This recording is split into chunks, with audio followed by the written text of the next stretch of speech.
Hello guys, welcome back to my channel. My name is Shrikant Patil. So guys, ये है हमारा part 2 methods of forecasting पे। Part 1 में हमने डिस्कस किया था क्वालिटेटिव मेथड्स ऑफ फोरकास्टिंग, और अब आज हम पार्ट 2 करने वाले हैं। उसमें हम बात करेंगे quantitative methods of forecasting. So guys, without wasting time, let's get started. So अगर आपने मेरा पहला वाला वीडियो जो था क्वालिटेटिव मेथड्स ऑफ फोरकास्टिंग वो देखा नहीं होगा तो वो जाके देख लेना। मैंने उसकी लिंक डिस्क्रिप्शन बॉक्स में आपको प्रोवाइड कर दी है। आज हम बात करने वाले हैं quantitative methods of forecasting. Basically quantitative methods of forecasting में दो मेन टाइप्स आते हैं। फर्स्ट आता है हमारा टाइम सीरीज मेथड, और जो सेकंड आता है उसका नाम है कैजुअल टेक्निक मेथड। लेकिन जो टाइम सीरीज मेथड है उसके अंदर again time series method divided है इनटू थ्री टाइप्स। फर्स्ट है हमारा मूविंग एवरेज मेथड, सेकंड है एक्सपोनेंशियल स्मूथिंग मेथड, और थर्ड है वो एक्सटेंडेड स्मूथिंग मेथड। ये हम पूरा आंसर स्टेप बाय स्टेप देख लेते हैं। मैं आपको प्रॉपर एग्जांपल देख के आपको समझाऊंगा और एकदम सिंपल लैंग्वेज में समझा दूंगा आपको। Quantitative methods are based on analysis of historical data. It's objective in nature. Quantitative techniques includes the following methods. यहाँ पे लिखा है कि quantitative methods are based on historical data. इसका मतलब क्वांटिटेटिव टेक्निक्स में हिस्टोरिकल डेटा सेव किया जाता है और उसका यूज़ किया जाता है फ्यूचर में। एंड क्वांटिटेटिव टेक्निक्स ये ऑब्जेक्टिव इन नेचर है। जैसे आपने क्वालिटेटिव मेथड्स ऑफ फोरकास्टिंग में देखा था, वहाँ पे कोई हिस्टोरिकल डेटा अवेलेबल नहीं था, इसीलिए कोई भी क्वांटिटेटिव मेथड यूज़ किया गया नहीं था। लेकिन क्वांटिटेटिव मेथड में historical data, past data available होता है और उसके हिसाब से हम फ्यूचर को फोरकास्ट करते हैं, और ये मेथड ऑब्जेक्टिव इन नेचर है। फर्स्ट मेथड हम देख लेते हैं क्वांटिटेटिव मेथड्स में। सबसे पहली मेथड है time series method. Time series method क्या है? Time series method is based on a basic assumption that future will be similar to past. This implies that existing demand pattern will continue in future. The assumption is often reasonably correct in short term, thus these techniques are most appropriate for short range forecasting.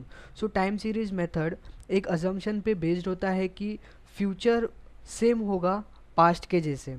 मतलब जो past में demand pattern रहा होगा उसी हिसाब से future में भी डिमांड पैटर्न होगा। फॉर एग्ज़ाम्पल आप एज्यूम करो जून में 20 यूनिट्स सोल्ड हो गए थे, तो जुलाई में भी आसपास हो गए, मतलब 25 हो गए या फिर 26 हो गए। तो इस हिसाब से वो एक्सपेक्ट करते हैं कि कितने सेल्स हो गए, और वो मिलता जुलता होगा पिछला पैटर्न से। मतलब कि जो पास्ट हिस्टोरिकल डेटा होगा जून का, अब अभी यहाँ पे जून हिस्टोरिकल डेटा है, राइट। उसके हिसाब से वो फ्यूचर डिसाइड करेंगे कि जुलाई में कितना सेल्स होगा, तो वो उसके आसपास होगा। That the demand pattern will similar to past. और जो सेकंड पॉइंट है टाइम सीरीज़ के अंडर वो है कि टाइम सीरीज़ मेथड ये शॉर्ट टर्म के लिए होता है। मैं आपको आगे एग्जांपल देके समझाता हूँ ये शॉर्ट टर्म के लिए क्यों होता है। ये शॉर्ट टर्म के लिए क्यों होता है आपको ये वाले पॉइंट में समझ में आ जाएगा। ये शॉर्ट टर्म के लिए क्यों होता है? When the rate of growth और the trend changes significantly, the demand pattern experiences a turning point. Since the time series techniques use historical demand patterns, they are typically not sensitive to turning points. यहाँ पे जैसे बोला गया था ये short range के लिए होगा, लॉन्ग रेंज के लिए नहीं होगा, क्योंकि ये जो सडन इम्पैक्ट होता है, मतलब सडन चेंजेस होते हैं डिमांड में, वो शो नहीं करता है। यहाँ पे लिखा है कि they are typically not sensitive to turning points. मैं आपको ये समझा देता हूँ कि ये शॉर्ट रेंज के लिए क्यों होता है और ये टर्निंग पॉइंट को सेंसिटिव क्यों नहीं होता है। आपको मैं एग्जांपल देके समझा देता हूँ। फॉर एग्जांपल मान लो ये है हमारा जून, ये है हमारा जुलाई, और ये है हमारा डायरेक्टली अगस्त। ये केस में क्या हो रहा है, जून में इतना डिमांड था, फिर वो जुलाई में इतना बढ़ा, और अगस्त में डायरेक्टली इतना बढ़ गया। ये मेथड अगस्त को फोरकास्ट करने के लिए यूज़ करेगा जुलाई का डेटा, जून का डेटा, मई का डेटा, अप्रैल का डेटा, ऐसे यूज़ करेगा। इसके पहले वाला डेटा यूज़ करेगा, और मान लो मई अप्रैल में भी डिमांड इस हिसाब से होगा, मतलब कम होगा, तो ये हिसाब से एक्सपेक्टेड होगा, यहाँ तक इतना एक्सपेक्टेड नहीं होगा। ये पॉइंट में यही एक्सप्लेन किया गया है कि they are not typically sensitive to the turning points. हमारे एग्जांपल में टर्निंग पॉइंट था अगस्त का मंथ। आई होप गाइज आपको ये क्वांटिटेटिव मेथड्स ऑफ फोरकास्टिंग का फर्स्ट पॉइंट क्लियरली समझ में आ गया होगा। इनफैक्ट आपको ये पॉइंट क्रिस्टल क्लियर हो गया होगा टाइम सीरीज़ वाला। अभी हम देखेंगे कि टाइम सीरीज़ के अंदर कौन से डिफरेंट मेथड्स इंक्लूड होते हैं।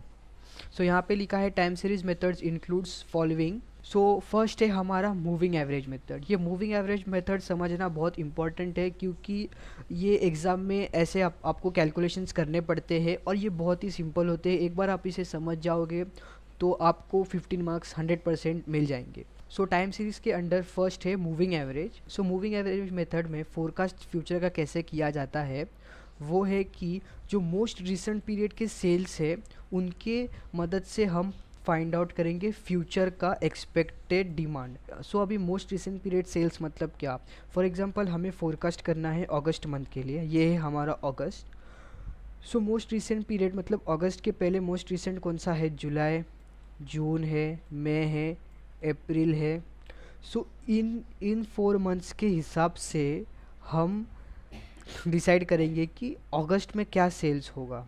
और ये मूविंग एवरेज मेथड में मोस्ट कॉमन मंथ्स जो यूज़ होते हैं वो 4-5 पीरियड मूविंग एवरेज होते हैं, पर ऐसा कुछ हार्ड एंड फास्ट रूल नहीं है। कोई कंपनी 6 मंथ्स मूविंग एवरेज लेती होगी, कोई मंथ ज़्यादा लेती होगी, वो अभी ऑर्गेनाइजेशन टू ऑर्गेनाइजेशन डिपेंड करता है, लेकिन most of companies 3-4-5 moving average लेते हैं।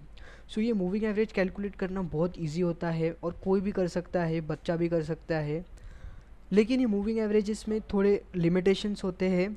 फर्स्ट और इम्पॉर्टेंट लिमिटेशंस होता है वो है कि they do not respond to sudden market changes. जो पॉइंट यहाँ पे एक्सप्लेन किया गया था, they are typically not sensitive to turning points, वही पॉइंट यहाँ पे है लेकिन अलग शब्द में यूज़ किया गया है, they do not respond to sudden market changes. Moreover a large amount of historical data must be maintained and updated to calculate forecast. मतलब यहाँ पे ये मेथड यूज़ करने के लिए बहुत सारा पास्ट का डेटा हमें स्टोर करना पड़ता है, वो एक डिफ़िकल्ट टास्क है। लेकिन मैं ये पॉइंट को मानता नहीं हूँ, क्योंकि अभी बहुत सारी टेक्नोलॉजी एडवांस्ड हो गई है और बहुत सारे ऐसे सॉफ्टवेयर्स है जहाँ पे हम डेटा इजीली स्टोर कर सकते हैं, और जो सॉफ्टवेयर्स होते हैं वो भी यूज़र फ्रेंडली होते हैं, तो ये पॉइंट मैं मानता नहीं हूँ।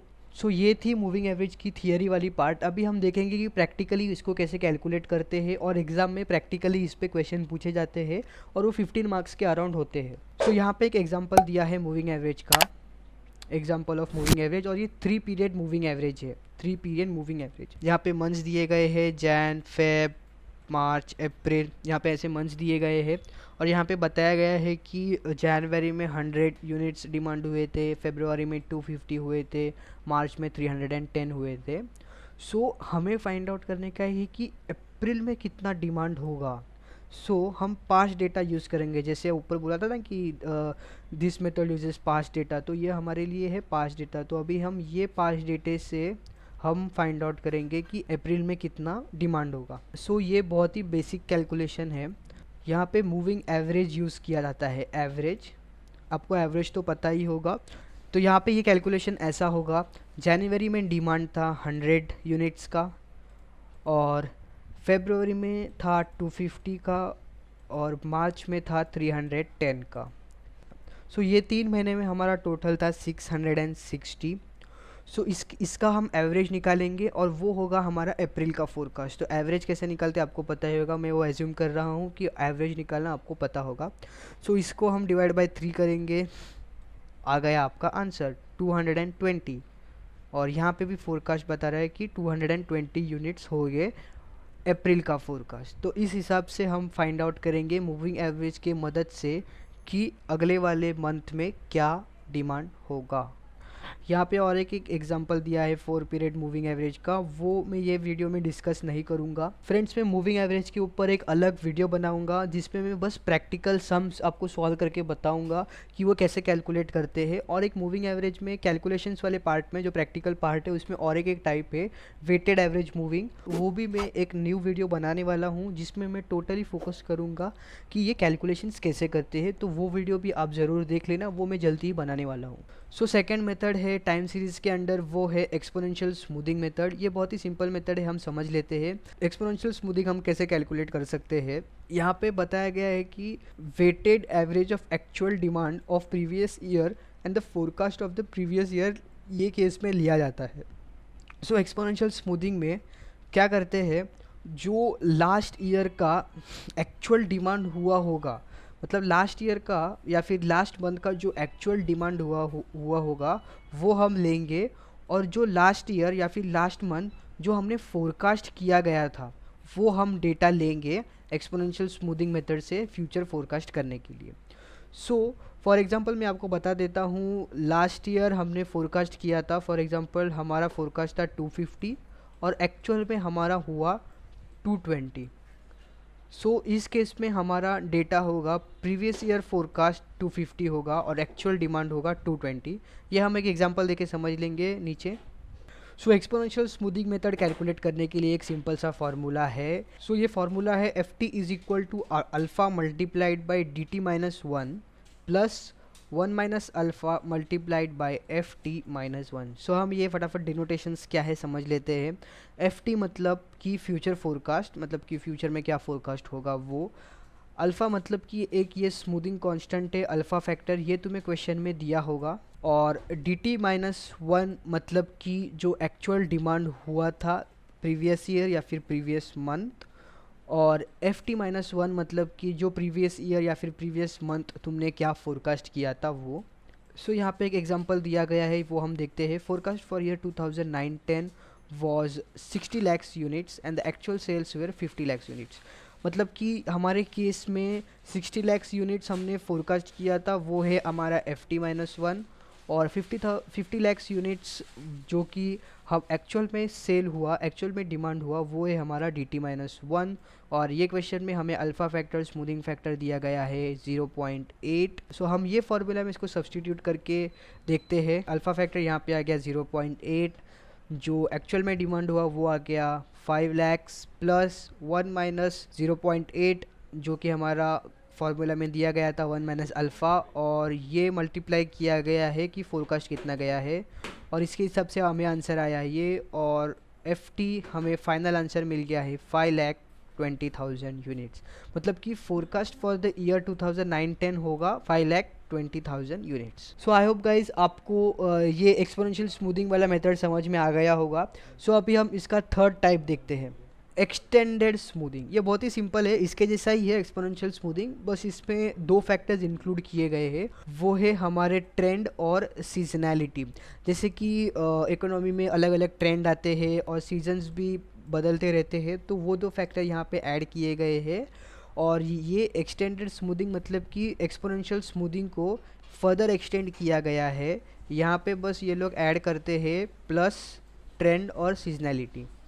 सो ये थे हमारे 3 टाइप्स टाइम सीरीज मेथड के अंदर। सो हम सेकेंड टाइप देखते हैं, कैजुअल टेक्निक है। They are based on hypothesis. तो हाइपोथेसिस मतलब assumption that future demand of a product depends upon past or the current value of some variables। so casual technique ऐसे assume करता है कि product का फ्यूचर डिपेंड करेगा past या फिर करंट किसी वेरिएबल पे। सो हम ये एक एग्जांपल लेके समझते हैं। सो हमारा सिंपल एग्जांपल है कि मान लो कहाँ पे फुटबॉल मैच हो रहा है और जब ये फुटबॉल मैच चालू है तभी अगर टेम्परेचर बहुत बढ़ गया तो कॉफ़ी सेल्स नहीं होगा। ऑब्वियस है, अगर टेम्परेचर बहुत बढ़ गया तो कोई कॉफ़ी पिएगा नहीं।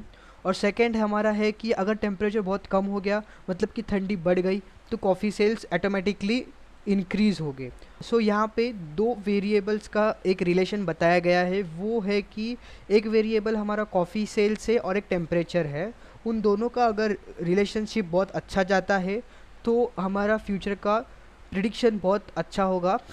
मतलब कि प्रिडिक्शन करेक्ट होगा। सो आई होप गाइस मैंने आपको बहुत ही सिंपल लैंग्वेज में क्वांटिटेटिव मेथड्स ऑफ फोरकास्टिंग समझाया होगा। और अगर आपको ये वीडियो अच्छा लगा होगा और कुछ आपको सीखने मिला होगा तो प्लीज़ लाइक कर देना, चैनल को सब्सक्राइब कर देना। और अगर आपको किसी टॉपिक पे कौन सा वीडियो चाहिए होगा तो आप कमेंट नीचे कर सकते हो, मैं उस पर वीडियो बना दूंगा।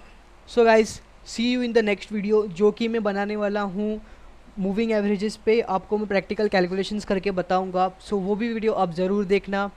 Till then bye bye.